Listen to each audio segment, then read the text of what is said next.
Decision 2024, Donald Trump's campaign has just filed an appeal to get him back on the primary ballot in Maine. The decision to remove him was related to the legal fallout from the January 6th riot on Capitol Hill. But as we draw closer to the Iowa caucus, now less than 2 weeks away, Trump's competition are hoping his legal troubles help them cut into his lead. With less than 2 weeks to go until the Iowa caucuses, former President Donald Trump and his legal troubles still dominate the political world. Thank you very much. The Trump campaign expected to file an appeal to a decision by Maine's top election official that he is disqualified from the presidency under the 14th Amendment because of his role in the January 6th attack. That decision in Maine is similar to one earlier last month, barring Mr. Trump from the ballot in Colorado. Critics of the ruling are calling them partisan attacks on the former president. They're trying to take the election away from the voters. And while both rulings are unprecedented, former President Trump's name will remain on the ballot in both states while the appeals process plays out. It's one of the many legal challenges looming over the Trump campaign, with the potential for up to 5 Trump trials during the busy campaign year. These are Biden indictments against them. This is just against a political opponent. Over the weekend, special counsel Jack Smith urging an appeals court to reject the former president's efforts to dismiss the federal election interference case on presidential immunity grounds. All of it comes as the remaining Republican candidates take aim at the frontrunner in the Hawkeye state. We can't be a country in disarray and have a world on fire and go through 4 more years of chaos. Florida Governor Ron DeSantis, who has bet his campaign on a strong Iowa performance. Donald Trump is running on his issues. Nikki Haley is running on her donors' issues. I'm the only one running on your issues. Meanwhile, President Biden is on vacation in St. Croix with his eyes already on the general election.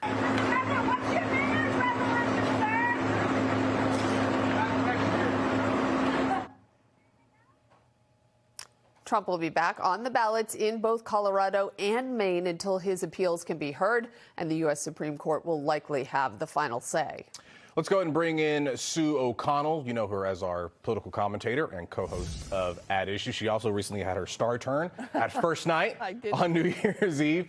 Sue, we're going to start with Nikki Haley. This poll by the American Research Group came out at the end of December. It has Nikki Haley trailing Donald Trump by just 4 percentage points.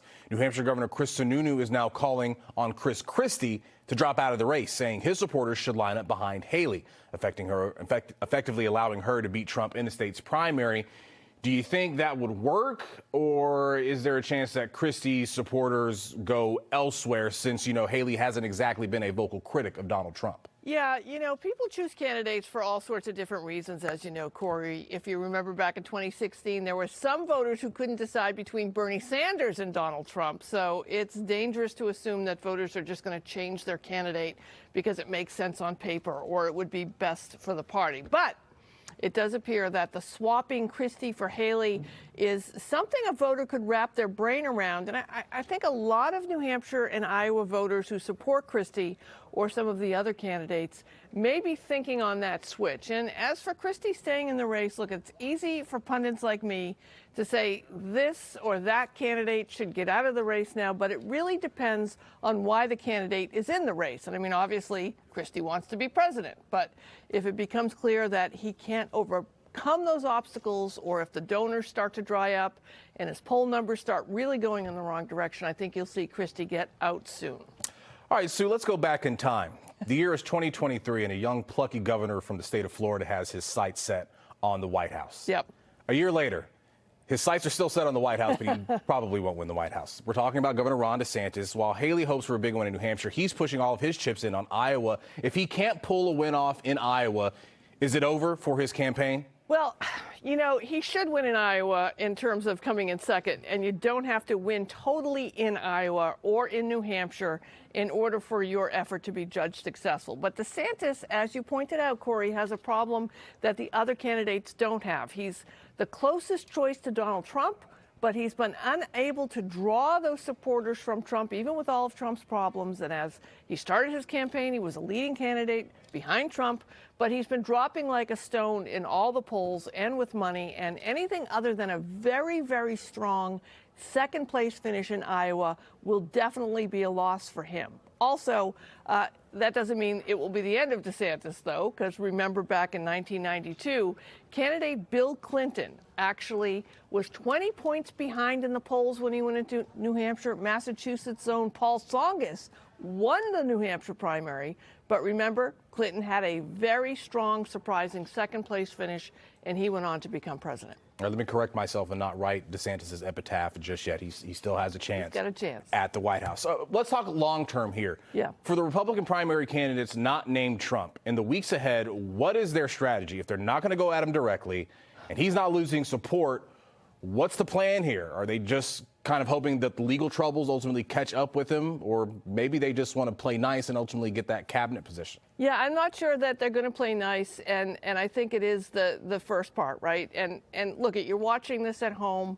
You know it's 2024. You're a voter. You're now going to start really paying attention to it, unlike, Corey and JC and I who pay attention to it all the time. You're going to pay attention to that race for president.